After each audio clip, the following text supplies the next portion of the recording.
और आगरा से खबर लेते हैं, जहां पर जूते की फैक्ट्री में आग लग गई है। भीषण आग बताई जा रही है। फैक्ट्री में रखा सारा सामान जलकर खाक हो चुका है। शॉर्ट सर्किट से आग लगने की आशंका जताई जा रही है। फायर ब्रिगेड टीम ने आग पर काबू पा लिया है। थाना सदर क्षेत्र के बिंदु कटरा में ये जूते की फैक्ट्री है, जहां पर कुछ देर पहले भीषण आग लगी थी, लेकिन अब बताया जा रहा है कि फायर ब्रिगेड ने आग पर काबू पा लिया है।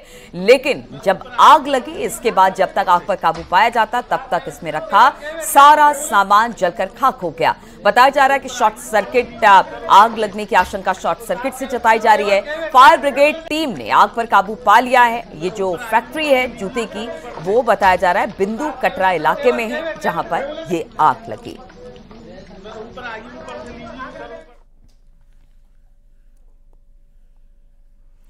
खबर वाराणसी से, जहां पर गंगा आरती समितियों ने इवेंट में गंगा आरती पर रोक की मांग की है। उप समितियों ने एक स्वर में कहा कि गंगा आरती आस्था का विषय है, मनोरंजन का नहीं। शादी, विवाह और अन्य किसी भी इवेंट में गंगा आरती करना धार्मिक अपराध है। इस पर रोक लगाने के लिए सरकार धर्मार्थ मंत्रालय को पत्र लिखा जाएगा। यह फैसला गंगा सेवा निधि की मेजबानी में हुई बैठक में किया गया। दरअसल कमेटियों की ओर से आरोप लगाया गया है कि शादी विवाह के मौके पर गंगा आरती के नाम पर दिखावटी आयोजन हो रहे हैं।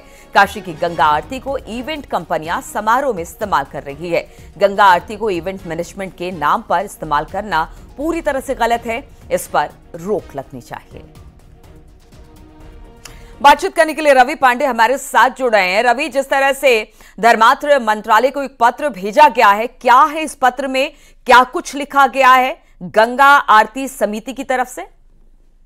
देखिए, पिछले 3-4 सालों से ये देखा जा रहा था कि शादी समारोह के जो जयमाल का मंच होता था, वहां पर आरती करवाना एक शौक हो चुका था और उसको एक इवेंट के रूप में प्रस्तुत किया जाता था। इससे अच्छा खासा पैसों की कमाई भी होती थी। इसी को नाराजगी जाहिर करते हुए वाराणसी में जितने भी गंगा आरती की समितियां हैं, उन्होंने कल दशाश्वमेध घाट पर बैठक किया और बैठक में ये प्रस्ताव पास किया गया कि इस तरह से कोई भी शादियों में अगर गंगा आरती को इवेंट बनाया जाता है, उसको पैसा कमाने का जरिया बनाया जाता है, तो वो धार्मिक अपराध है और उसके खिलाफ कार्रवाई की जाएगी। और इसके लिए बकायदा उन्होंने एक पत्र भी मंत्रालय को लिखा है ताकि ऐसे इवेंट पर रोक लगाया जा सके। अगर यदि इस पर रोक नहीं लगता है तो आरती समितियां और भी कड़ा कदम उठाने के लिए तैयारी कर चुकी है, जिसका वो कल प्रस्ताव पास कर चुकी है। ठीक है रवि, बहुत बहुत शुक्रिया आपका जानकारी देने के लिए।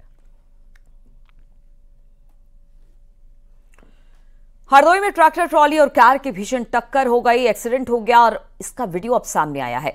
टक्कर इतनी भयावह थी कि ट्रॉली पर लदे गेहूं के ऊपर बैठे लोग नीचे की तरफ आ गिरे। इस हादसे में कार सवार 2 लोगों की मौत हो गई और 4 लोग गंभीर रूप से जख्मी हो गए। ये सभी लोग ढाबे से खाना खाकर लौट रहे थे, तभी रास्ते में हादसा हो गया।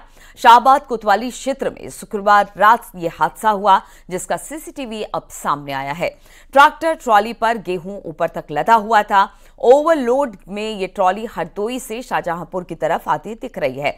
किस तरह से यह हादसा हुआ वो भी हम आपको दिखा रहे हैं। जब टक्कर हुई तो किस तरह से ऊपर बैठे लोग अचानक नीचे गिर गए।